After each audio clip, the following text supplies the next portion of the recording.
Chapter 11, Product and Pricing Strategies. Let's take a look at some of the considerations in terms of deciding whether to standardize a product or to adapt or localize it to a foreign market. There are a number of pressures to standardize. Perhaps the biggest is the desire for economies of scale. If you've had an economics class, you may remember that economies of scale mean that the more of the same item you produce, the cheaper it is on a per unit basis. So it makes sense that there's some desire, if possible, to do large production runs to lower the cost. Other pressures towards standardization might be that the product is considered generally standardized. This is more common with industrial products. Other factors may be company size, the country of origin effect. If you look at the right, you will see a Swiss watch. Watches, at least theoretically, could be customized to each market, but especially Swiss-made watches, they tend to maintain a very standard look, and you'll notice that on the lower part of the face it actually says made in Switzerland. This is because Switzerland is noted for excellent watches. The last is converging tastes.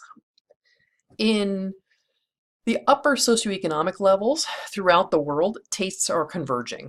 In other words, if you're targeting, back to the watch at the right, if you're targeting somebody in a higher income level, chances are that that person's taste living in Montevideo, if they're affluent, is going to be very similar to the taste of their counterpart in Paris. So they are more apt to be accepting of a standardized product. However, there are competing pressures to adapt or to localize products. One of these is technical standards. Perhaps the most obvious one would be the fact that a lot of countries use the metric system. You may be forced to modify your hoses, your components, etc., to adapt to the use of the metric system. Another very, very common issue is government restrictions. The government may require certain specifications for a product, or conversely, they may not. Later on in this discussion, we'll hear from an executive doing business in Chile who found that the Chilean government has much less restriction in terms of protecting the environment and protecting workers. And then last is a biggie, and we talked about this at some length in Chapter 10, and that's consumer differences due to cultural factors or economic variables. There is a continuum of sensitivity to foreign markets. If you have, as I said a minute ago, industrial products tend to require much less adaptation. Let's say programmable parts. Those are going to be the same throughout the world. Consumer products are kind of in the middle, depends on the product. And then something like a high fashion or haute couture product is going to require the most adaptation or localization. Then the question becomes, what elements does one adapt?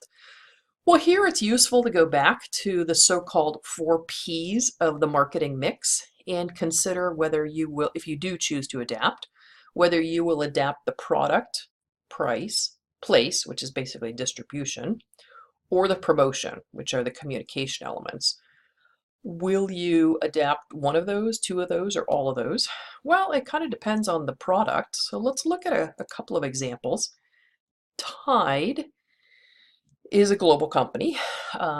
If you look at the large bottle of Tide, it looks like something you might find in your home. And you could buy this at Walmart for just under 12 bucks. However, 12 bucks to somebody living on less than $2 a day is absolutely exorbitant. So in countries like India, they adapt the product by using little sachets like the one on the right that cost a couple of rupees, really just the equivalent of a couple of cents, so that you can wash your clothes in a bucket and achieve the same cleanliness that you would with a larger bottle. So it's a good example of a product adaptation that you're still trying to meet the same consumer need, i.e. clean clothes, but by modifying the product. And I should mention that the term product is actually fairly broad. It is more than just the product itself.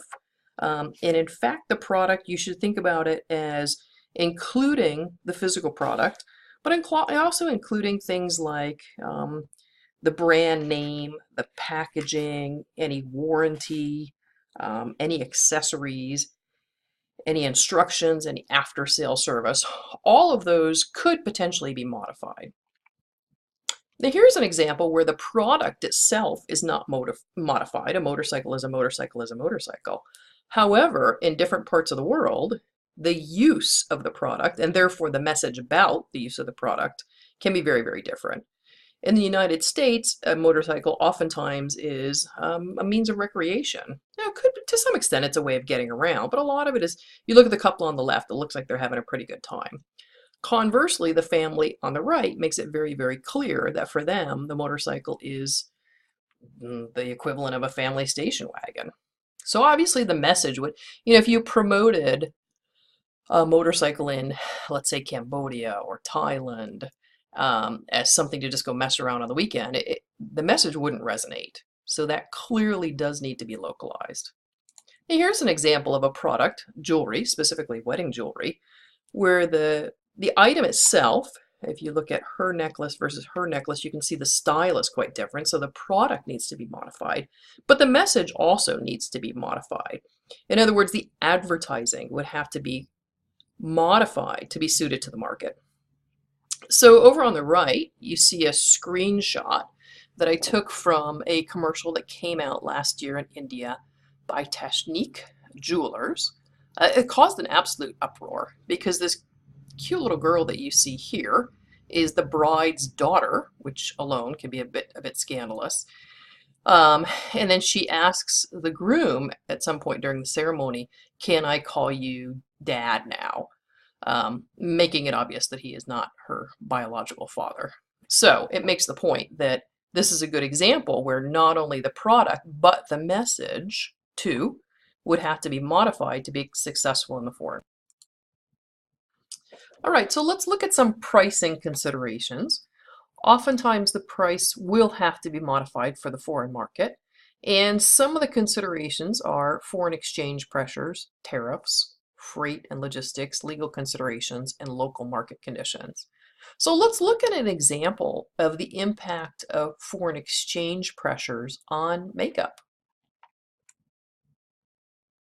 With Nicolas Del Campo, a makeup artist for MAC Cosmetics, which is a division of Clinique, a Canadian company. Nicolas, can you tell me about marketing makeup here in Chile versus Argentina? I understand you're from Argentina, so you're probably a little bit familiar with the differences. Okay, well, first of all, I'm trying to tell you in English because I need a lot of practice. But well, what can I say about products? I think Chile is better in the economic situation than Buenos Aires. And there are too much different kinds of products. For example, like food or in makeup, it's the same. In Buenos Aires, it's more expensive because import products are very, very expensive. Oh, that's interesting. Why?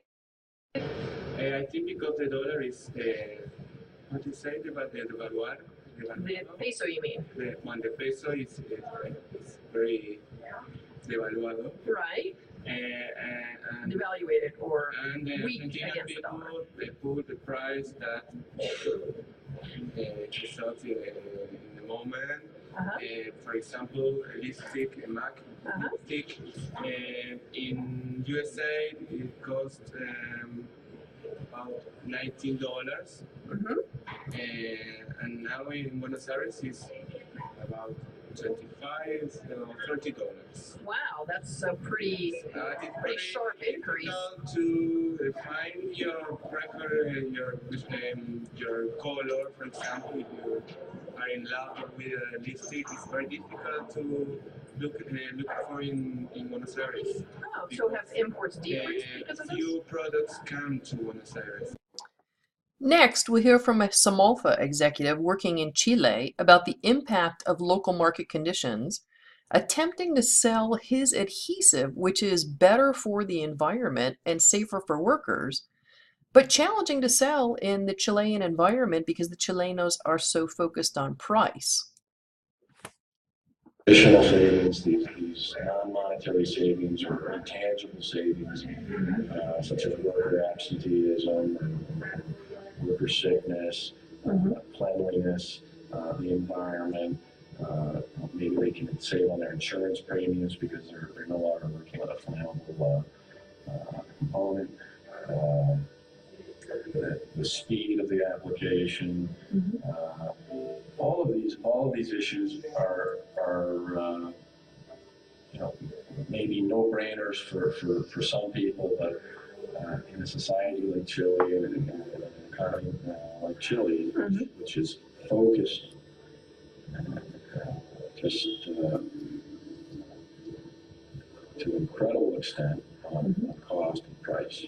That's interesting. So it's less of a quality focus. Interesting. Quality and service are a long second place to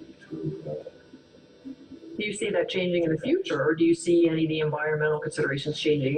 In other words, do you think perhaps the new trade agreement with the United States will have any impact? Or Well, I hope it does, and I know that there are environmental health and safety issues written into the agreement, and I believe that sooner or later that will improve my competitiveness. I truly believe that more companies will begin to look for cleaner alternatives, cleaner production, especially if they're trying to export.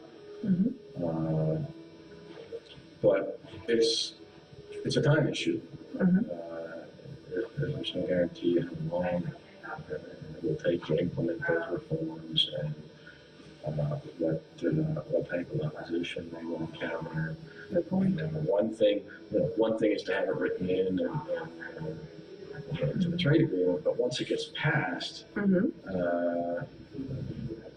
it'll be sort of interesting to see how aggressively these changes are implemented. I look forward to hearing your thoughts on product and pricing in terms of the Barbie in Beijing case.